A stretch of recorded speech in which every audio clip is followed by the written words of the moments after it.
Buenos días, ladies and gentlemen. Bendecido miércoles. Como siempre damos gracias a Dios por todo lo que nos da. Le damos gracias por la salud, por el techo sobre nuestra cabeza, por el alimento sobre nuestra mesa. Le damos gracias por la familia, por los amigos. Le damos gracias por el empleo, por los estudios, por los proyectos, por su inmenso amor, por su misericordia, por su paciencia, por ese gran sacrificio que hizo para el perdón de nuestros pecados. Siempre hay que amanecer desde que uno se despierta dándole gracias a Dios por un nuevo día. Y hoy quería continuar la lectura de ayer sobre la primera carta a los Corintios. Y vamos a seguir develando las palabras de Pablo en esta carta.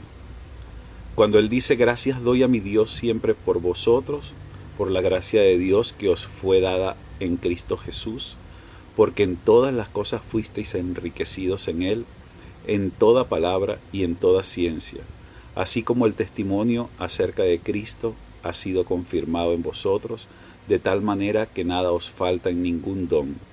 Esto lo podemos ver en 1 Corintios 4 al 7. Cuando uno lee estos versículos y sigue analizando el resto del capítulo, queda sorprendido. No tenemos una iglesia que haya sido enriquecida con tantas bendiciones celestiales como la iglesia a los Corintios. Bien pudo ser ella mejor que la de Filadelfia o Esmirna, o incluso a la iglesia de los Filipenses. Pero esta fue iglesia del mayor dolor de cabeza para Pablo. Fue enriquecida con todo, pero llegó a ser la iglesia más pobre, carnal y mundana de todos. Gracias gracias doy a mi Dios por la gracia de Dios que os fue dada. Pablo va a dedicar el resto de la carta corrigiendo y disciplinando faltas muy graves de esta iglesia. Pero aquí lo vemos agradeciéndole a Dios por ellos, porque a pesar de su estado espiritual, ellos eran poseedores de la gracia divina. Esto es lo que Pablo destaca al dar gracias a Dios por sus vidas. Antes de hablar de sus reproches, qué lección tan grande. Los pecados se corrigen con amor y con misericordia. Porque en todas las cosas fuisteis enriquecidos en Él. Si usted estuviera buscando una iglesia para congregarse con tantas cualidades espirituales, le aseguro que no duraría en escoger la iglesia a los Corintios. Observe este versículo. Pablo no habla de haber sido enriquecidos en algunas cosas, sino en todas las cosas a través de Cristo. Y la iglesia de los Corintios no poseía riquezas por sus propios logros, sino porque había sido derramada del cielo por Jesucristo. En toda la palabra y en toda ciencia, estas fueron las dos primeras riquezas que Pablo vio en la iglesia. Esto habla de gente preparada y dotada con un gran conocimiento de las cosas del Señor. Al parecer no había analfabetismo bíblico. En Corintios todos tenían acceso a la palabra de Dios. Bien podía uno imaginarse a ellos en una escuela dominical discutiendo temas teológicos de altura debido a su alta preparación. Pero además de lo de arriba expuesto, aquellos hermanos habían conocido el testimonio acerca de Cristo. ¿Qué significa esto? Que ellos eran cristianos alcanzados por la gracia de Dios. Ellos tenían un testimonio público bien conocido. La palabra de Cristo se había confirmado por medio de ellos. Seguramente aquella iglesia estaba activa en la evangelización personal, de tal manera que nada os falta en ningún don.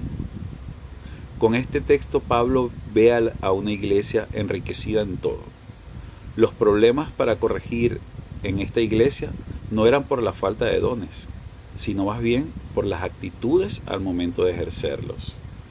Esta iglesia poseía todos los dones espirituales de acuerdo con 1 Corintios 12 al 14. Pero al final, como dice Spurgeon, los dones no son nada si no están respaldados por vidas consagradas por entera al Señor, dador de esos dones. el haber sido enriquecidos con la gracia de Dios no nos hace automáticamente espirituales. Continuamos en 1 Corintios 1, 8 y 9, cuando dice, el cual también os confirmará hasta el fin, para que seáis irreprensibles en el día de nuestro Señor Jesucristo. Fiel es Dios, por el cual fuisteis llamados a la comunión con su Hijo Jesucristo nuestro Señor. Esta es la parte final del saludo de esta carta. Pablo se aseguró en decirles a sus destinatarios quiénes eran ellos en su nueva naturaleza, santificados y santos. Se aseguró de recordarles que su salvación fue el resultado de la gracia divina. Y juntamente con esto, les recordó a Jesucristo como su Señor en un lugar donde el César era el Señor. Y finalmente les recordó la inminente segunda venida de Cristo como el más grande llamado para vivir apartados para ese gran día, el cual os confirmará hasta el final. Estas palabras requieren de un comentario aparte. El término confirmar ya había sido mencionado en el versículo 6, refiriéndose a la obra consumada de Cristo en sus vidas. Pero esta iglesia necesitaba ser estabilizada y constante. Y prueba de eso son los próximos temas tratados por Pablo. La confirmación puede ser uno de los propósitos de esta carta. Ya habían sido confirmados en Cristo. Ahora necesitan ser confirmados hasta el final, para que seáis irreprensibles en el día de nuestro Señor Jesucristo. Esto fue el propósito de ser confirmados.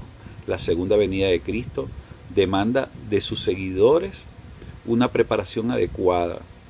Apóstoles como Pedro también nos convocan a una preparación responsable frente a ese único evento por venir. Y esto lo podemos ver en 2 de Pedro 3, irreprensibles. Tiene la idea de estar sin manchas, alejados del pecado, santos, apartados para Él. Así ha de ser nuestra preparación.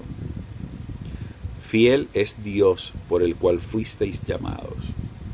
¿Cómo podía Pablo estar tan seguro de esta fidelidad? No lo estaba por la iglesia, porque el testimonio de ellos estaba lejos de ser irreprensibles.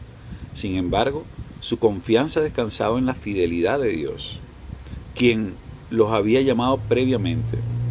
El tema inmediato que Pablo tratará será la división entre ellos. Y por eso, en esta parte final del saludo les recuerda el llamado para andar en la comunión de Jesucristo.